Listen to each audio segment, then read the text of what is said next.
juga mau mendengar. Saya juga mau mau mengerti keadaan di luar. Jadi tidak hanya jelas notok, kowe ngoceh, wong liya iki kudu ngrungokne awakmu ngomong, ya salah dong, Mbak. Orang itu kadang-kadang pengen didengar juga. Kenapa saya membuka curhatan ini? Karena saya ingin dua belah pihak ada keseimbangan antara mendengarkan. Jadi untuk bab yang ketiga besok, tapi besok adalah tanggal merah nih, mungkin 1 hari selang 1 hari. Jadi kalau kalian ingin tahu tentang kontrak kerja, tentang peraturan labor, atau mungkin bahkan buku-buku yang diberikan oleh KJRI, itu saya akan ambil dan saya akan tuangkan dalam gaya dan style saya ya. Jadi dalam gaya dan style saya yang mungkin bisa lebih difahami. Karena mungkin cara bicara saya yang bla-blaan, cara ngomong saya yang ceplas-ceplos, itu mungkin lebih bisa diterima oleh kalian semua. Karena ada orang yang bisa menerima dengan kata-kata yang elit, tapi gak masuk di aku.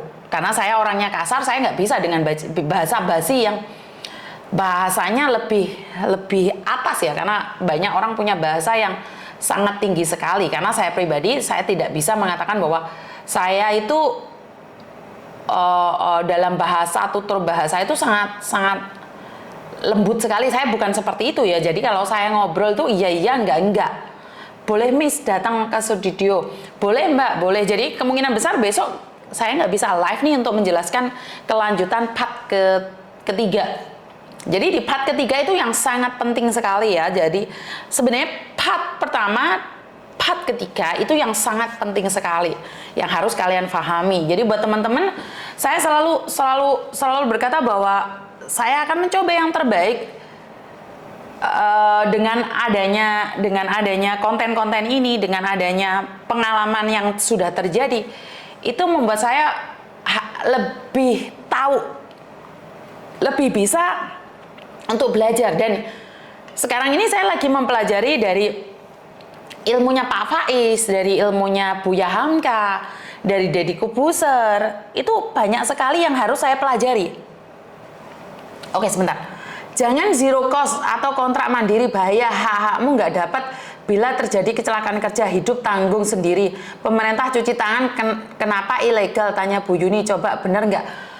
Ya karena kontrak mandiri sebenarnya bukan ilegal ya. Kontrak mandiri itu boleh, cuman ya itu mau resiko ditanggung sendiri. Apakah pemerintah tidak tanggung jawab? Tapi kita sebagai warga negara Indonesia, pemerintah harus tetap bertanggung jawab atas warganya yang ada di luar negeri. Cuman wong kita nggak bayar, renew kontrak majikan yang bayar. Kenapa kita harus membuat majikan ngirit gitu loh? Wong renew kontrak cuma 3.000 sampai 4.000, kenapa kita harus ngirit dan harus melakukan mandiri? Itu menurut pendapat saya. Tentang zero cost itu apa nggak boleh? Menurut pendapat saya boleh, bagus malahan kalau ada zero cost. Cuman majikan mana yang mau membiayai kalian dari segala hal? Maksudnya adalah nggak kenal kalian, nggak tahu kerja kalian seperti apa. Iya kalau bagus, kalau nggak bagus lah. Jadi banyak majikan yang masih ragu, kecuali nih dengan zero cost menjanjikan bahwa CC-nya pasti 2 tahun. Mungkin banyak majikan yang akan melakukan seperti itu. Jadi buat teman-teman, saya tidak melarang kalian melakukan zero cost atau seperti apa. Yang saya tahu nih potongan maksimum itu 2.300 ya. Karena yang saya lihat nih kalau 2.200 dari pihak KJRI itu tidak mempermasalahkannya. Yang dikatakan overcharging itu 2.300 ke atas ya. Karena saya lihat di grup-grup itu, karena saya kebetulan ada grup nih. Jadi masih belum bisa dikatakan overcharging kalau masih 2.300 ya. Atau seperti itu. Koreksi saya jika saya salah ini. Jadi Bapak yang terhormat di sana, karena sekali lagi ilmu saya bukan tinggi banget, makanya saya nanya nih, apakah benar nih kalau 2.300 ke bawah masih tidak bisa dikatakan overcharging? Karena saya melihat itu ada yang sampai 3.000 lebih loh Bapak. Dan tindakannya seperti apa dan bagaimana itu yang yang perlu ditindaklanjutin. Karena zero cost, apakah tidak ada kok. Ada anak saya yang sebagian zero cost dia mendapatkan majikan yang sangat baik, ada. Tapi ada yang zero cost, majikan di sini kayak jadi slave. Karena mereka bilang, aku loh udah bayarin kamu semuanya ini itu. Akhirnya diinterminate. Jadi saya tidak memihak PT manapun, saya juga tidak memihak PT saya sendiri ya. Kalau PT saya sendiri nggak bener, saya sendiri telepon nih, weh kenapa potonganmu 2.200, kenapa potonganmu 2.000, kenapa potonganmu 2.500, itu pasti saya tanyakan. Hati-hati loh, soalnya kenapa? Kalau sampai kalian kecekel, itu bukan resikonya di saya. Saya selalu mengingatkan PT-PT saya. Jadi saya katakan bahwa, nih anakmu komplain nih, oh Miss itu saya sudah menanyakan bahwa itu masih tidak dinyatakan overcharging, ya udah monggo. Tapi kalau sampai lebih dari itu dan overcharging, kamu sendiri tanggung risiko loh. Bener nggak sih? Oke, aku dulu kesini awal 1.662 kali 6 karena nggak ambil pinjaman. Ini sini sama Beb, aku dulu calling visa juga segitu potongannya. Oke. Zero cost bagiku kudu duit nggak proses di Indo. Oke. Oh, seperti itu ya. Zero cost itu harus punya biaya sendiri ya. Waduh, saya sendiri nggak mudengi malahan. Gak mudeng di dulu 3.000 kali 4 bulan calling visa. Berarti jatuhnya berapa? 12.000 ya. 12.000 berarti 20 jutaan. 23 juta. Aku potongan 2.145. Oke, masih di bawah standar berarti. Pokoknya yang 2.200 itu masih di bawah standar ya. Adik saya baru 1 bulan di sini, Miss, dibayar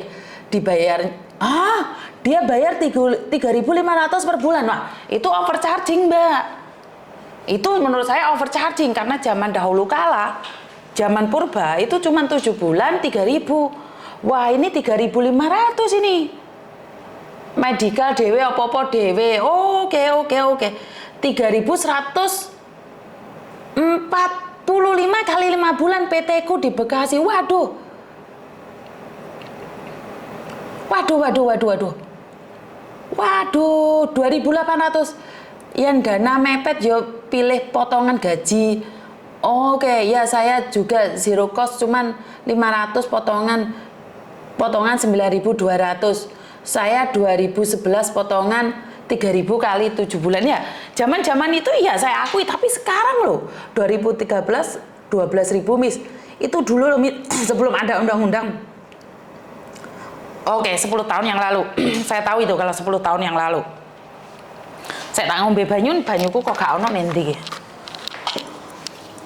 Saya.